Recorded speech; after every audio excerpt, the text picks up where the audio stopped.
Welcome, everyone.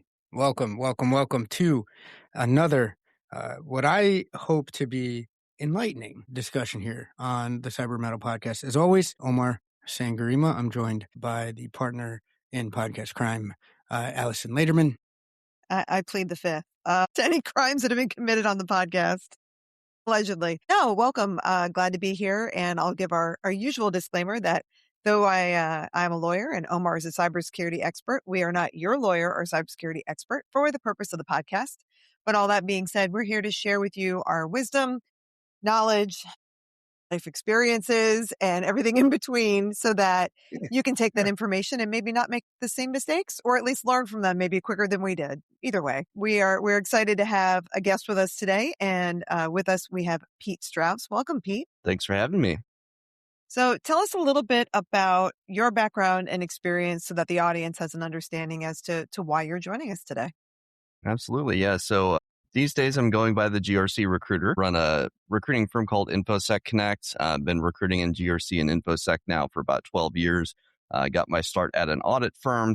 And then from there, kind of developed my own recruiting practices, both with a partner and then as a solo venture here with InfoSec Connect. So most of my clients over the years have been audit firms, consultancies, DFIR consulting firms, MSSPs, automation platforms, and GRC more recently.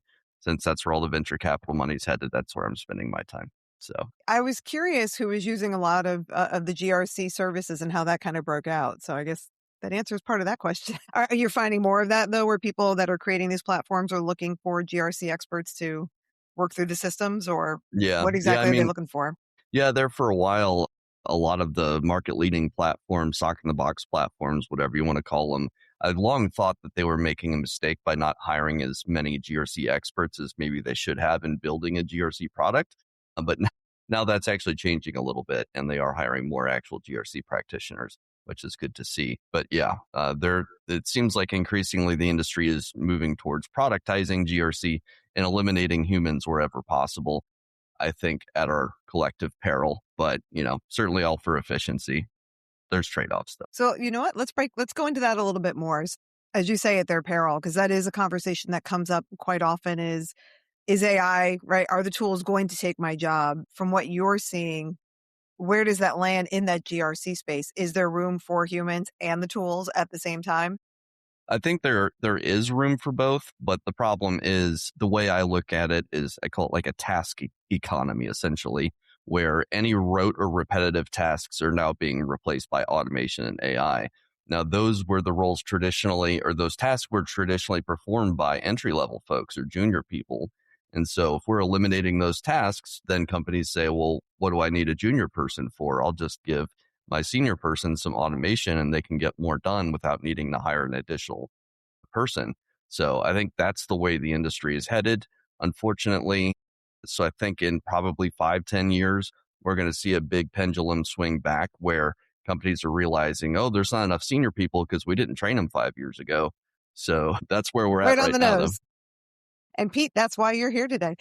No, it's always great to have that validating experience that, for someone else in the field to say, no, this is what we're also seeing. That's obviously something Omar and I talk about quite a bit that we have seen, and that, we're going to need to have the people to still come in there, and you can't get to mid-level or high level if you don't have an entry level. And so we need to create those pathways to make sure people are getting trained in skills, whether or not it's the same tasks or it looks something very different, to be able to change and shift with the tools and with our technology that we have available. So I think that's an excellent point of stuff companies really need to consider. And I was curious, when you were talking about the pendulum swing and looking back at where they originally, like you said, they started building these tools without GRC input. Now they've shifted into, now they're using practitioner input. It seems like that's the same kind of swing we're going to see, as far as we don't need entry level. Wait, there's nobody left to fill the coffers for the workforce. We should probably go back and build that. But I think you're right. We're sitting in that space right now where, Omar and I did an episode about cannibalizing our own workforce at this point. What's wild to me is how contentious the discussion can get. I was on a webinar this morning, bunch of IT professionals and experts and whatnot, they let me in, right? I always cringe whenever I hear Alyson be like, he's an expert. I'm like, I don't know. But that aside, you have, a bunch of all these webinars, right? Where it's like, kind of meet and greets for vendors and whatnot. A lot of it's on AI. So the questions naturally came up. Hey, what's going on? Well, it's not going to cannibalize the pipeline, because then we'll just hire the juniors and then have them spend more time on like more value add work. And I just, I looked up where the person was from. I was like, never doing business there. What, you're crazy.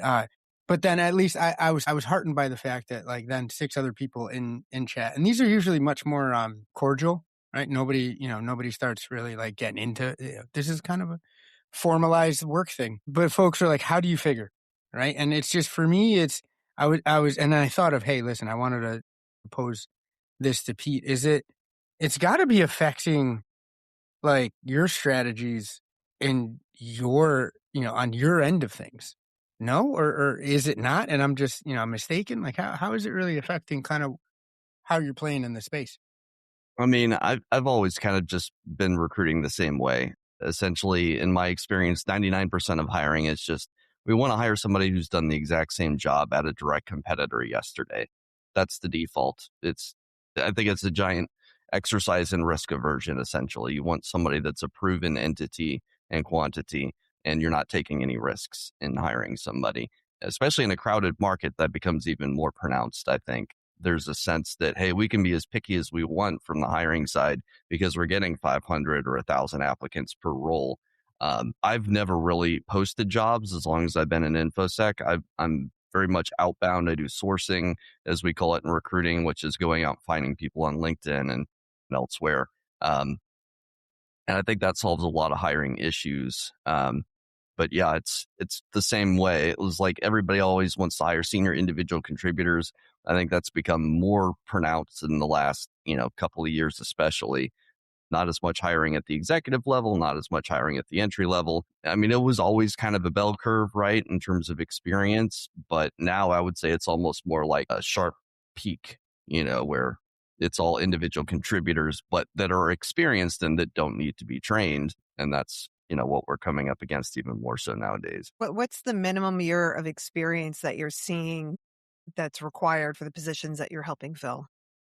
Yeah, for me as an external recruiter, when a client hires me, basically they want to get exactly what they want. And it's those individual contributors that have been doing it for a long time in most cases, or not even a long time, 3 to 5 years, I would say generally, 3 to maybe 7 years sometimes. Unfortunately, I think bias is a real problem in our industry, especially ageism. So that factors in too. So really, right middle of the road, individual contributors, people that are younger and energetic. I think a lot of hiring boils down to looking for enthusiasm too, which the super junior folks often have, or career changers for that matter. Like there's a reason that they're wanting to go into InfoSec. They're passionate about it to some degree, but if they don't have the experience, it's tough to be marketable, especially when there's so many experienced people on the market right now. And have you seen any areas where these people can get that experience? I know you're specifically recruiting for other companies, but I figure you have your finger on the pulse of what's going on as far as hiring trends and ability and open positions that are out there. Yeah, I mean, at the entry level, basically you have to operate like a mid-level person. Each entry level job has 3 to 5 years of experience requirements. There's still campus recruiting programs, thankfully, but they don't necessarily capture the career changer or, non-traditional candidates, basically. So the big four have campus recruiting programs. Other smaller and regional audit firms have campus recruiting programs. Now, a lot of the sort of managed SOC service providers will have some sort of entry-level pipeline, but even that's changing because, some of this tooling is getting so good at analyzing alerts, they don't need entry-level SOC analysts anymore. So I think it's affecting almost every sub-discipline of security. There's just not that pipeline as much anymore. I love that you keep that same energy, as the kids say, because I remember slyly thumbs upping a bunch of stuff on LinkedIn. You went in and you said exactly what you said a couple answers ago, where, hey, here's what I see. This is what people want. I have a very strict remit, because I think it was on, answering somebody kind of saying, hey, listen, this market's bananas. what's going on. And you were trying to be, I love the tone you hit with trying to tell it like it is. You're still trying to be like respectful, right? You could tell the humanity was coming out like, hey, listen, I hear what you're saying. It's pretty crazy, but here's what I'm seeing. So, act accordingly. And you were trying to give advice in that sense. That's kind of what I wanted to tease out was like, are there any strategies for people to kind of stand out, or is it just like too crazy of a market? Is it too crowded of a market? Is AI just compressing a lot of things? Like what would be your tips for folks trying to make changes at this point in their career? Yeah, it's really about who you know. So I've been giving basically the same advice to everybody from entry-level GRC analyst up to CISO. Get out there and get involved in your community, get to know people, make emotional, personal connections with people face to face or, virtually on video calls. Do chapter meetings of ISACA, IIC squared, ISSA, regard, even just get out there and meet the people that could potentially be your boss, essentially. Figure out where they hang out. Look at other online communities. Like there's subreddits for almost every security subdiscipline and Discord channels. Like there's one specific to CMMC compliance. There's a Discord channel for it. Very niche. Like it's very niche, but it's there. You're right. Yep. Yeah. And so many of these places have job boards, and often they're posted by the actual practitioners and not by the internal recruiters who aren't specialists like I am. So you're more likely to get an audience that way from the practitioners that understand your background. So I'd say those two things mainly is find online communities and get out there and meet people in person. I'm on two Slack channels that back up exactly what you're saying. One is for more like GRC kind of engineering, that club, but then also there's the CISO Society. And part of the most vibrant channels on those Slack communities are, hey, I have an in on this job. And like, it's funny how both, right, growing, they develop separately, but the practices on both channels mirror each other where it's like, hey, they'll say if they know the person or not that's posting, right? I can get you that intro or not, to your point, Pete. And, or I can, I know somebody who knows somebody versus, hey, this is cold. I'm just kind of bird dogging it for the group. But without a shadow of a doubt, in both communities, those are consistently the ones where I'll get the most notifications for. People just trying to kind of help each other. And it's such a leg up. I've seen it. I've just observed, right? I'm a lurker, as you can tell, right? I just like, watching other people talk and like kind of see what's going on. So is my wife, although her lurking capabilities are far more advanced than mine, right? Like, I don't think she's clicked like in about 6 years, but you see it, right? Where the conversations then turn into, hey, I'll get you here. And then it goes offline and then, the job happened or it didn't, but thank you for getting me that information. It's funny how even in the age of AI, the key is still network. Yeah. If anything, I would say it's even more important because the better the systems get, automated systems, the more important the human connection gets when, again, each open job is getting 500 or 1,000 applicants. You have to be the little bit of signal in all of the noise somehow. And the best way to do that is through knowing somebody, knowing the decision maker, especially because they can kind of pull you through the rest of the process. Like if you're able to find the hiring manager for a role online, send them a connection request that's detailed about why you're an exact fit for the role. If the hiring manager likes you, they'll pull you through that initial recruiter screen, or at least put you up for that initial recruiter screen, which is where most people get caught, is they just don't get that first phone call where they can really sell themselves. They just get lost in a sea of applicants. So I think if the industry wants to get better at hiring, they just need to have recruiters like me or internal recruiters go outbound and find people, because this whole posting a job and praying and hoping the right person comes along when you have very specific requirements and often biases that aren't on the job description, it's just a waste of everybody's time, essentially, or most people's time. What are some of those biases that you are seeing within that process and within the job descriptions that people should be aware of? They're never going to put these. Unofficially. I mean, they're never going to put it in the job description, unfortunately. I think that would only help a lot of Yankees people. fans, right? Exactly. Like job specs, I'm giving it away. But no, to your point, Pete. Yeah. So I think ageism is probably the most common. Not wanting to hire people that have been laid off, also very common. Let's see. Not wanting to hire people with short job stints, that remains very common. I mean, it's always been common, but especially nowadays, it seems like. Ironically, that bias persists despite the fact that people have been been laid off en masse for, the last 5-10 years, especially. I mean, I've talked to some people that were laid off like 3-4 times in a row. So they had 3 or 4, short stints on their resume, and it's nothing they could have controlled. But then, sometimes the hiring manager will say, well, companies typically don't lay off their top performers. I'm like, yeah, maybe sometimes that's true, but I would say probably not in the majority of cases, So Call that's shenanigans on that, because I've just seen it with someone else recently who had 23 years at an organization, was a top performer, but was older and was making more money. Okay, so it's not that he wasn't a top performer. It's just they're like, oh, we're going to let go a bunch of people. And this particular company, out of 18, 15 of them were over the age of 40 and were the higher earners in the group. Yeah. Well, that's becoming more common too, especially in consulting firms nowadays. With private equity coming in, they're just chopping off the top of the organization, basically. That's right. Enforcing retirements. So, yeah. Yeah. No, which is a whole other problem. No, that's, the PE angle, right? Because it's something near and dear to my heart with kind of the cert game and the cert industry, with PE coming in, and then you can just straight up see, that was once a great cert or a great org.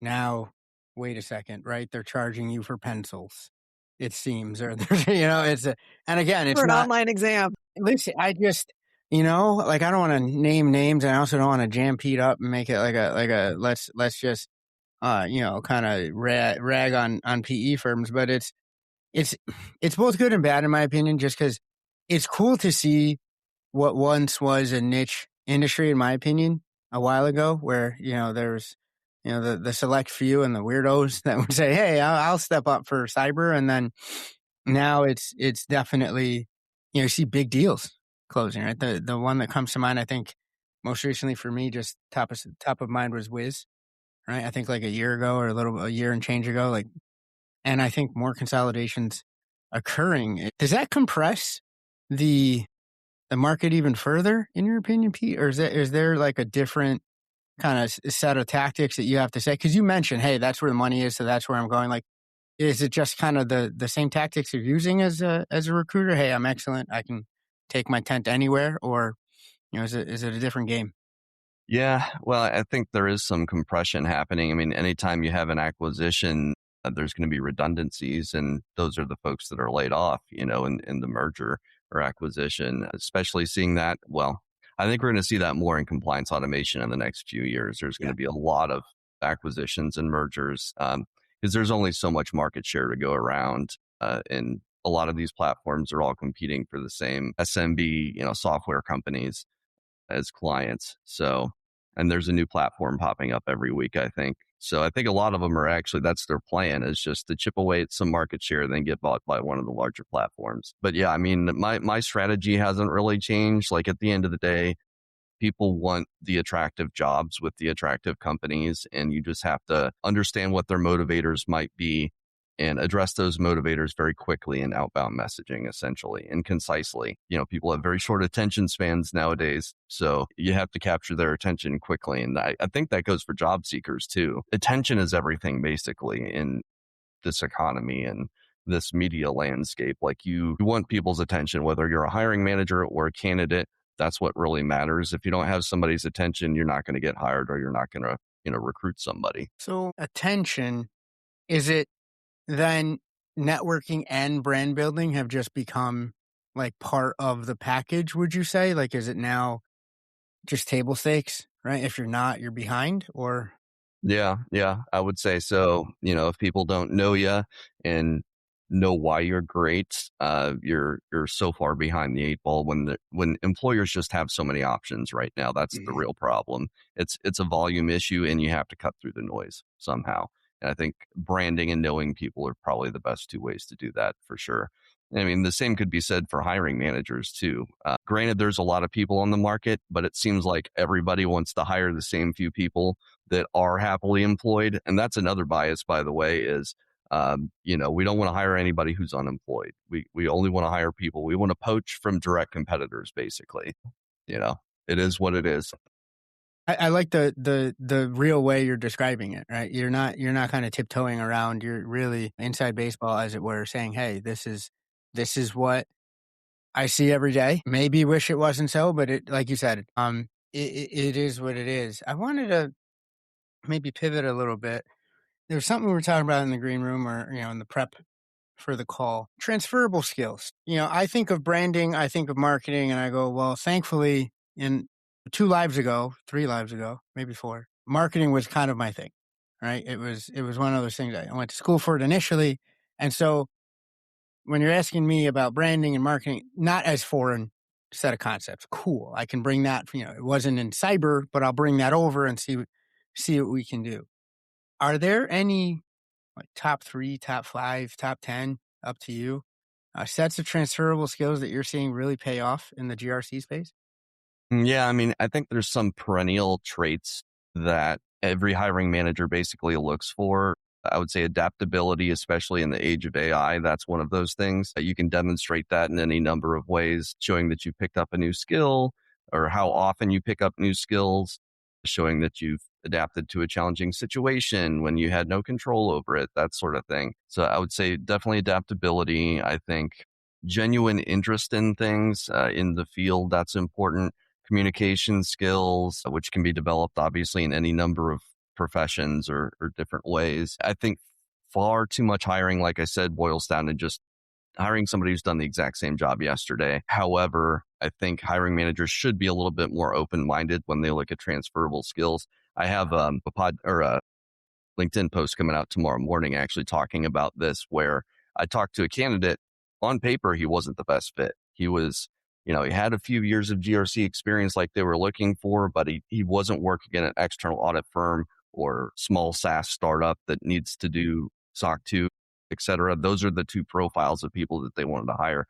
Didn't have that experience, but he was on his second career. His first career was as a chef. And so as a chef, he has to communicate with and organize a big team under extreme stress, deadlines, all of these things that translate so well to a compliance automation startup. And so as soon as I heard chef, I was like, oh, on paper, he's not a fit, but they need to talk to this guy. And sure enough, really good communication skills. Just sometimes I get a good feeling about somebody. And in this case, I think I was able to kind of pin down why I think I got that feeling. And I think part of it was because of those transferable skills. But I don't think everybody thinks about hiring that way. I think, as discussed before. So is that more you setting the stage and then having that candidate deliver, or was it the relationship or what did you trade on in order to say, to your client, the company, trust me, talk to them? Like, how did, if you can, again, without revealing too much, but like, how did that conversation or set of conversations go? So Slack messages, but turns out the hiring manager is a buddy of mine. We used to work together back in the day. So in this case, he said, I trust your judgment. So I basically went to bat for the guy. I said, look, on paper, I understand he's not exactly what you're looking for, but he's 11 out of 10 on the intangibles. And the hiring manager told me that 75% of what he's looking for are intangibles. So that's what I really hit home on. And I think that's surprisingly common, more common than people would realize. I think there's a lot of focus, especially at the entry level, on what technical skills do I get and what certification should I get, what credentials.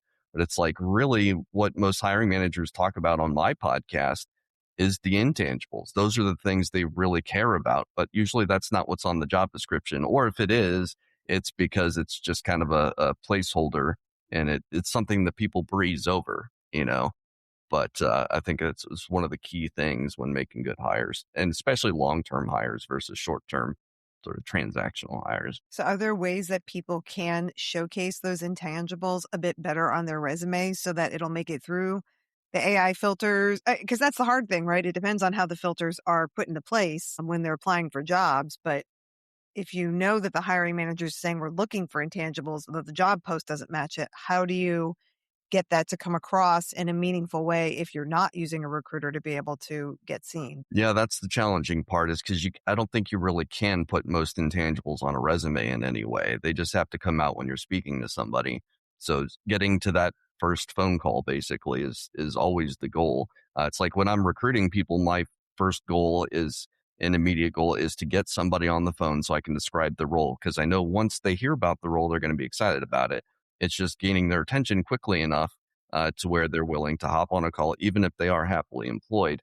Same thing on the candidate side. They have to be able to quickly capture the attention on paper of the recruiter, basically, or keyword matches, whatever. And then once they're on the phone, they can really tell that story about their transferable skills. But if you don't get to that point, yeah. So that's kind of the catch-22 is you can't really put a lot of this stuff on the resume, which is why I say the relationships matter so much. Do cover letters matter at all anymore? I've heard it both ways, so that's why I'm asking. Yeah, boy, I think it's really dependent on the person. I personally don't look at them because if they are there, usually they're form letters and they're not specific to the position, and it's just a bad look and it actually hurts your chances. So that's why I don't look at them, because I don't want to bias myself against somebody because they sent me a form letter. I prefer to just look at their resume and experience and see if they're a fit or not. That said, I don't post jobs, so I don't get cover letters anymore either. But, I think it could go either way, basically. Same thing with the open to work banner on LinkedIn, could go either way. I think some recruiters will start with open to work profiles because they know that those folks are more likely to respond, and they get their in-mail credit back if they respond, even if they decline the message. Good little inside tip. But other recruiters, because they know the hiring manager will not reach out to people that are open to work because they're actively looking and the hiring manager has a bias against that. So, yeah, could go either way. That's a long story, but yeah. No, but I think that's helpful, right? I mean, there's a lot of talk about whether you put your open to work banner on LinkedIn for lots of reasons, whether it's fraud, right? People coming in and trying to now attract you to apply for jobs that don't really exist, and that kind of thing makes you a target. But at the same time, it's literally telling everybody, I don't have a job, and kind of like, we'll even say for some people in the dating circle, right? They want what other people have, not what's available. Mm-hmm. But it's all humans and relationships, right? It's always, the grass is always greener. I want that kind of thing. And so, like you said, it's a recruiters, not recruiters, but the job saying, well, wait a minute, I want the candidate that's already employed, not the one that's not. And if you put the sign on, it tells them you're not. It's that, like you said, it's that obvious bias that you're turning on the hot donut now sign for Krispy Kreme, except maybe not so hot. But had never thought of it that way, Alyson. Now, anytime we see the green banner, I'm going to get hungry, and it's going to be a problem. But are there, we've talked about intangibles. Are there any, other types of skills? Like, how are you seeing the market out there now? Again, especially in the GRC niche, and this is absolutely self-serving. So I'm just straight up asking you, like, hey, I'm thinking of maybe brushing up on Python, but is that the move? Are you seeing just doubling down on anything AI? How are you seeing the market kind of shift a bit now? Yeah, I'd say a few skill sets that I think for the foreseeable future are going to be super in demand. GRC engineering is the big one. I think long gone are the days where you can just write policies and procedures as a GRC person, because AI can do that now. So like you have to level up and become more technical and more process driven, more architecture driven. I'll be thinking in terms of systems and not tasks, essentially. So the bar keeps getting raised from a technical standpoint. And really honing communication skills, those are always going to be super important. But you asked about tangibles. So yeah, AI, learning how to both audit AI as well as leverage it to improve your efficiency and get more stuff done in a shorter amount of time, save the company money. I mean, those sorts of things. And then CMMC right now is also a good skill set to have. It's really tough to get certifications because they take a really long time, and at the end of the day, most of these MSSPs and C3PAOs, again, they want to hire somebody who's done it somewhere else already. So it's tough to break into a new skill set in that way. I think GRC engineering is a little bit different since it's such a brand new thing that anybody can kind of pick it up. And as long as they can show, a GitHub repo or something like that, as long as they can show and not just tell, they'll be a little bit more marketable, I think. Same thing with like, ISO 42001 lead auditor. It's like, once you get that, you can probably do a decent job of auditing AI systems. So hopefully those are a good few for you. Absolutely. That tangible, and you touched on, I think the follow-up that I was going to come out with was, I've heard, and I've also been telling, because I've at least seen it anecdotally from my side. So I see some sort of, here's my repo, here's a portfolio, here's something I can show off. I've seen it. It raised my eyebrow. It raised my leadership's eyebrow. So like the second and maybe third interviewers along a job journey. So it was awesome to hear that that's resonating also on your side of the house. Yeah. Anytime you have tangible evidence of what you can do, that's so important. I think back to one of the interviews that I had when I first entered the field. Mm-hmm. The CEO ended up saying that I was the best quote unquote operations interview that they ever had because not their auditors, but their operations people, because I showed, I didn't tell, I brought resumes with me to show, hey, I can source the people that you need already before I even have the job. So that really impressed them. So yeah, even more nowadays that everybody's resume looks essentially the same because of AI, you need to stand out in some other way, and showing something that tangible really helps. That makes sense. I was going to ask you about like formatting and whatnot, because like I've been guilty of this, right? I've run it through, maybe Gemini is going to be my thing of choice this week, and then I'll put it somewhere else. And it's just truly the leverage is where you say it is. And it makes sense, right? You're in this particular niche, and you've been successful at it for quite a while. But I'll get reach outs and callbacks from folks that I know, or folks in my circle, or folks that know of me, or know of me in a certain, hey, Omar, healthcare GRC guy. Right. So then, that'll start being inbound versus outbound, and, hopefully never need it, but it's good to know it's there, and I still cultivate, those relationships. What I'm thinking of, and I know, again, this might be, you're kind of more on the mid-senior and the senior, side of things, but like that gap and that pipeline erosion under the 3 to 5 year mark is something I'm just, I've been trying to ask people smarter than me. Pete, you're definitely included there. Like, what do we do? Where do we then pick up those skills? If they're, how do you even develop a portfolio, to your point? Yeah. And I talk to my podcast guests about that quite often, and nobody seems to have a very good answer. It's like, what's the business case to hire somebody entry level when you can get a 3 to 5 year person for essentially the same price? Because maybe they've been searching for 3 or 6 months. Is it just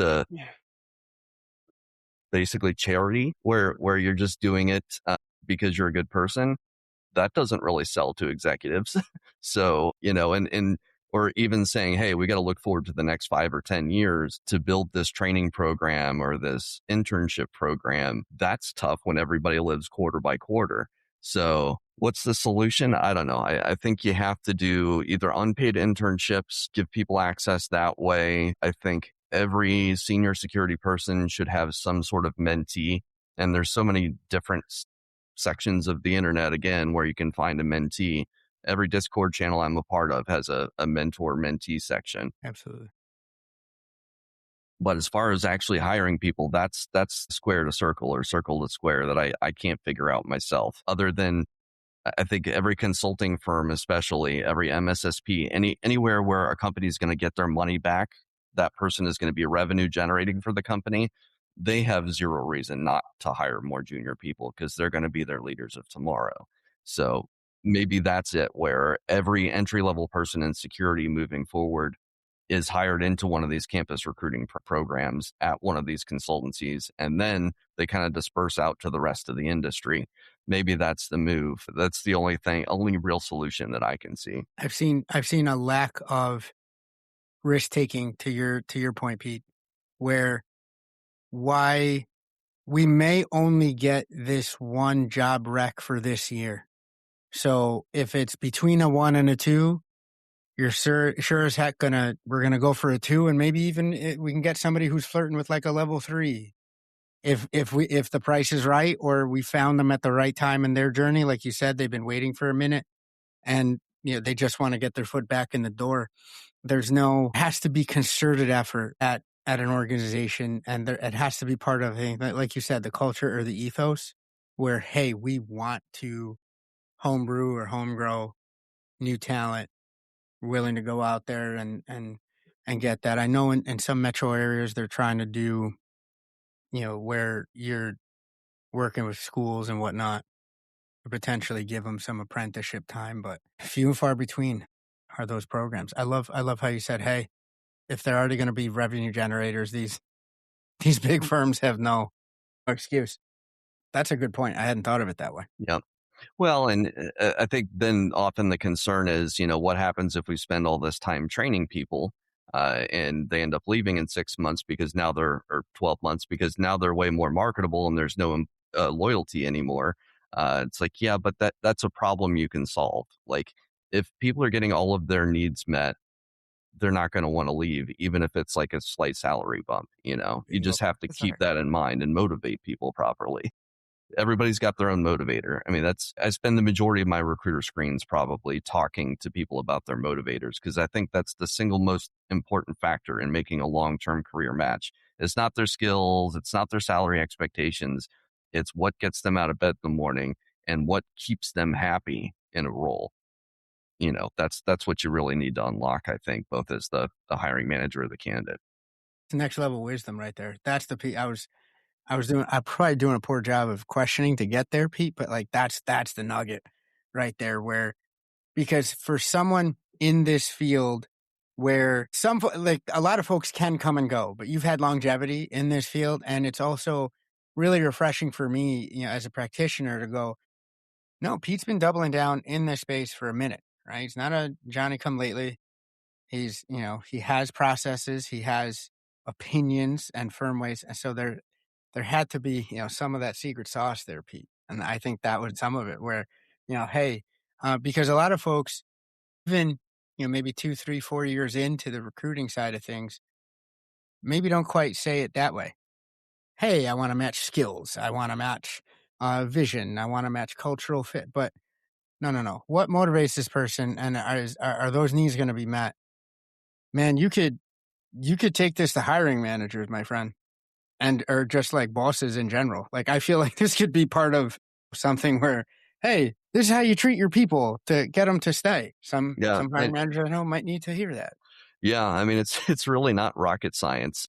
Yeah. I was going to say, I've been doing that for decades. And that's literally part of when I hire for my teams is I know what motivates them and I make sure each person gets what they need so they feel valued in what they're doing, whether it's salary, whether it's quality time, whether it's flexibility we used to do holiday flex. So we had certain holidays, but we had extras so that if you wanted to take off a holiday, like may not be a federal holiday, federally recognized, but it's a holiday on the books that has meaning for you, you get 2 of those. So whether it's Rosh Hashanah, whether it's, what insert holiday here, my team had that ability to do that. So it was always finding that the carrot, more carrot, less stick, to be able to have them feel that they are part of a team, that they're worthwhile. But as you point out, everybody's got, we'll say different love languages, right? Different appreciation languages that speak to them, that make them feel like it's worth getting up in the morning to go to that particular job with that team, with that company. It's so funny you said love languages. That's exactly what I was thinking.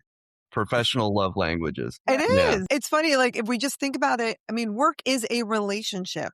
It really is. It's another relationship. In fact, you spend more of your time at work than you do at home, even when you're working at home.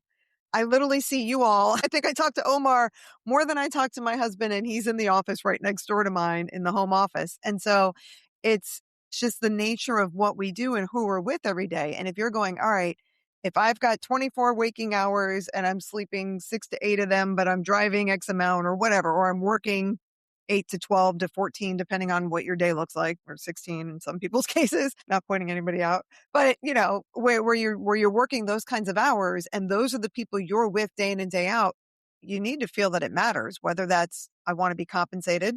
I need that flex time to be able to do stuff with my family. I need to be able to words of affirmation, whatever it is another relationship and figuring out what makes you feel that way, but also what that company's willing to give. Because some managers are just not good at some of those things and don't want to work at the people skills part of that. I had a partner in a prior job, company that I owned, and literally he's like, you do the people stuff. I'm going to go do this stuff. And I was like, okay. And the team knew that. They're like, all right, we go to Alyson when we need these types of feedback and motivation. And then we go to the other person when it's something else.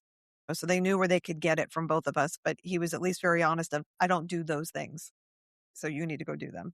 Actually, I've been in 2 different companies where it's been that way, ironically, with 2 different people. So it's good for the companies to know that about themselves, though, and what they're willing to do and the different types of languages to help make their team feel part of that process. For sure. Want to Well, and stay.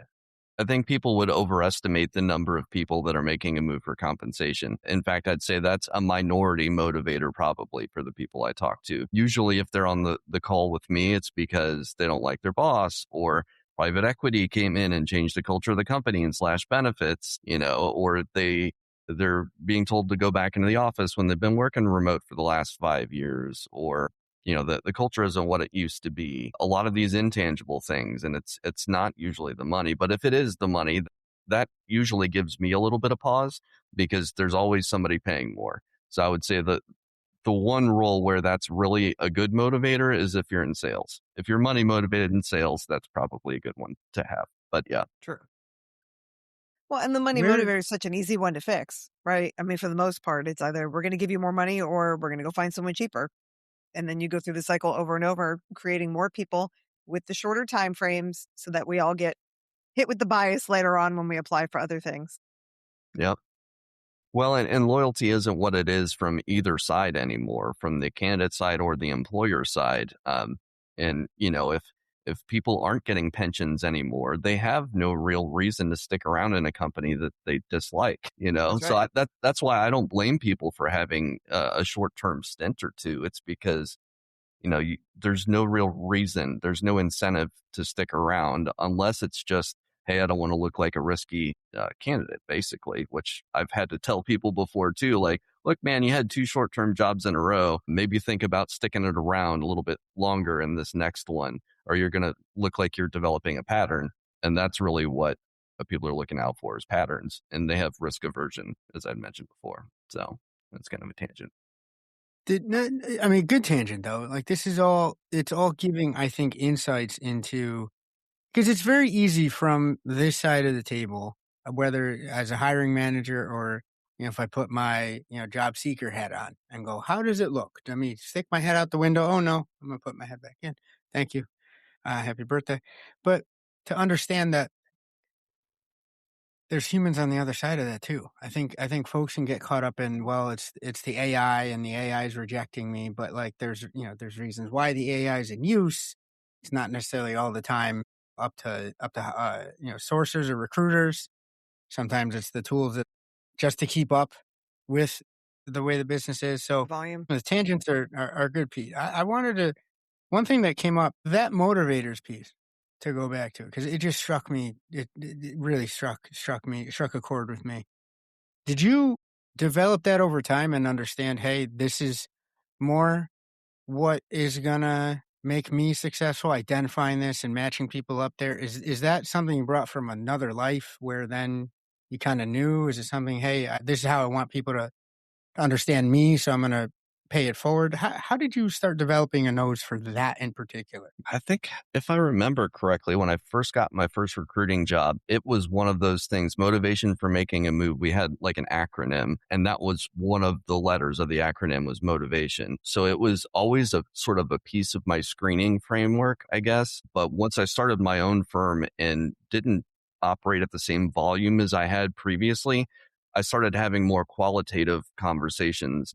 It wasn't as much about the numbers, and I was just talking to people and having a conversation. It wasn't like a formal, it's like, yeah, I always have certain things that I cover with each candidate, but as I got better at it, it became more conversational. And I inevitably ended up spending more time on motivators. And it just, because intuitively, it just kind of makes sense. Like whatever gets somebody out of bed in the morning, that's going to lead to, if that motivator is matched, it's going to lead to more success in that role, longer tenures, greater employee happiness, more loyalty. Right. All of these things are downstream from their motivators being met. So that's kind of I think the crux of good recruiting is understanding and meeting motivators, and everything else kind of follows from that. Absolutely makes sense. I do want to be mindful every time, Pete. Any last words of wisdom? In my book, I don't know how you're going to top motivators. That's the one. It's going to stick with me because I think it's a multi-tool you can use for just like interacting with people, period. And of course, in your field, it would make sense, but it'd be something I think that it would be, a lot of people would be well suited to take on. versus, kind of understanding, hey, what's making the other person across from me tick. But anything else, last words of wisdom for our listeners? Yeah, I would just say for anybody whose company is hiring, whether it's you're the hiring manager or you're the internal recruiter, I'd encourage everybody to spend more time on outbound sourcing. That's what's broken with modern recruiting, is posting a job and praying. And I think a lot of that is due to the fact that internal recruiters may have 20 or 30 open jobs on their desk at any given time. And that's a lot to deal with, especially if you're not a specialist and you don't know what each of those skill sets really is. Then the default becomes posting a job.